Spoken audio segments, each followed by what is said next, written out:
Welcome back to Stories for Kids. If you are listening from the podcast, please share it with your friends and family.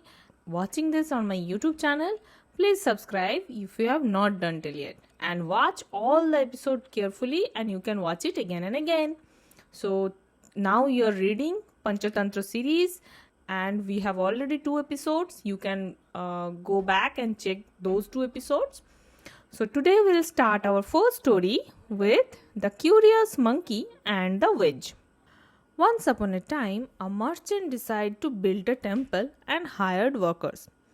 One day, when the workers left for lunch, a group of monkeys landed at the temple site.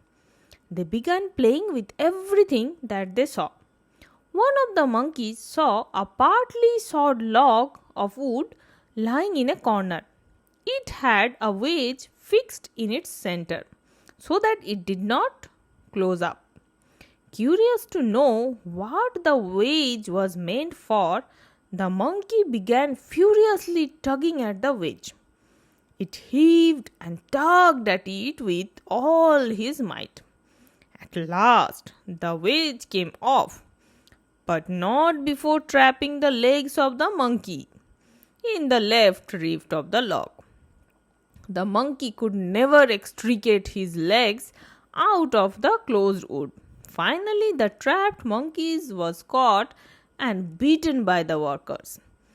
It is not wise to poke one's nose into the affairs that are not one's concern. So, this is the learning you can get from that story. The next story is The Vain Crows. Once a poor little myna lost the way to her nest and it was getting dark. So she stopped on a tree. There was many crows perched on this tree who shouted, "Get off our tree!" The myna pleaded, "It might rain. Let me stray for a while."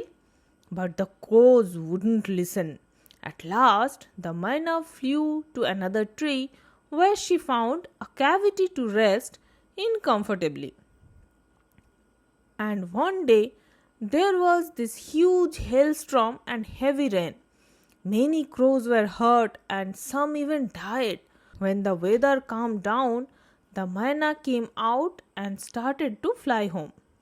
Just then one of the crows asked the myna, "How come you are not hurt?" "God helps humble creatures and lets arrogant one like you suffer," the myna replied and flew away. The next story, The Donkey with No Brain. The lion, the king of the forest, was growing old. It had become difficult for him to hunt for food. So he called the fox and said, "I appoint you as minister. You must advise me on all the affairs of the forest and also bring me an animal to eat every day." The fox went out to hunt for the lion's food. On the way, he met a donkey and said to him, "You are very lucky. Our king, the lion, has chosen you to be his chief minister." "I am afraid of the lion. He might kill and eat me up. And I really don't think I am fit to be a minister," the donkey replied. The clever fox laughed and said, "Oh ho ho ho, you don't know the great qualities you have. Our king is dying to meet you. He has chosen you because you are hardworking and gentle. Now come with me and meet our great king. He will be really happy to see you." The donkey believed him and agreed to go along with the fox. As soon as they entered the cave, the lion pounced on the donkey and killed him. The lion thanked the fox and was happy to get his food. As the lion sat down to eat his meal, the fox said, "Your Majesty, I know you are very hungry and it is time for your dinner, but the king of the jungle must take a bath before the meal. The lion thought it was a good idea and said, "You are right. I should go and bathe first. You keep an eye on my dinner." The fox sat down silently to guard the lion's meal. He was very hungry and thought, "I took all the trouble of getting the donkey here. It is I who deserve the best portion of the meal." Thus, the fox cut open the donkey's head and ate up the brain. When the lion returned and looked at the donkey, he felt that something was missing. He found that the head of the ass had been cut open. He inquired from the fox, "Who came here? What happened to the donkey's head?" The fox pretended to be innocent. He said, "Your Majesty, you had given the poor donkey a powerful blow on the head when you killed him." The lion was satisfied with the answer and sat down to eat his meal.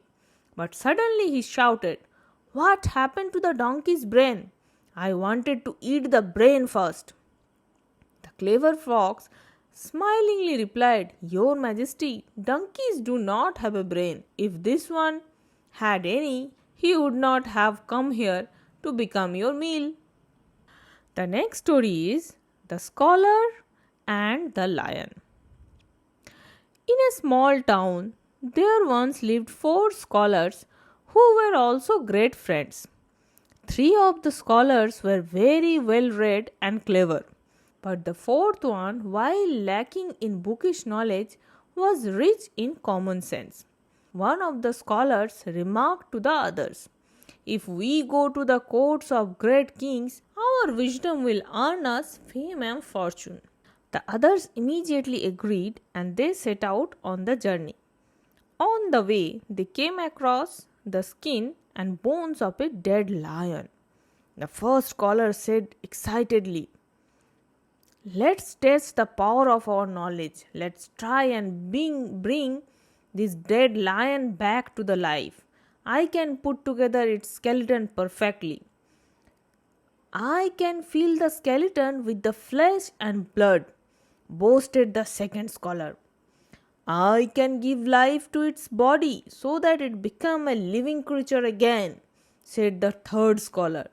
The fourth scholar said nothing about what he can do, shook his head resignedly and said, "Very well, you can please yourselves and do as you wish, but please wait till I climb up a tree. All of you are great scholars. I trust your wisdom and knowledge. You have the power to bring a dead beast to life, and soon this lion will roar and be alive. However, I am not sure if you have the power to change the nature of the beast. A lion never eats grass, as a lamb will never eat flesh." His friend laughed at him. One of them said, "You seem to be scared for your life. Shame on you. You have no idea. We enjoy complete control and command over the creature we create. Why should the beast threaten us when we will be the one to bring it to life? Anyway, you are free to hide anywhere and watch us while we perform this miracle." The fourth scholar quickly ran towards a tree and climbed it, while the other scholar laughed at him. "Ha ha ha." So the 3 scholars got down to work. When the third scholar had breathed life into the lion, the great beast stirred and came to life. And with a mighty roar, it leaped upon the 3 scholars and gobbled them in minutes. The fourth scholar watched helplessly from the tree. His common sense had saved his life. Now the next and the last story for today is The Greedy Dog. One day, while roaming around, a dog found a piece of bone. Finding no one there to claim the bone, he quickly picked it up and ran away.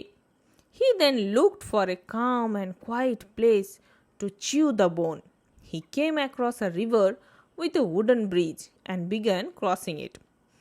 While crossing the bridge, he happened to look into the river and saw his own image reflected in the water. The foolish dog mistook his reflection for another dog with a piece of bone in his mouth. He became greedy and wanted to snatch the other dog's bone as well. In order to challenge the other dog, he barked at the reflection. But as soon as he opened his mouth to bark, the bone in his mouth fell into the river. Thus, trying to snatch away what didn't belong to him, the greedy dog had lost what he already had. So, what did you learn from this story? That greediness is not good. So, with this, I am ending today's session. Wait for next session. Till then, bye bye. Good day.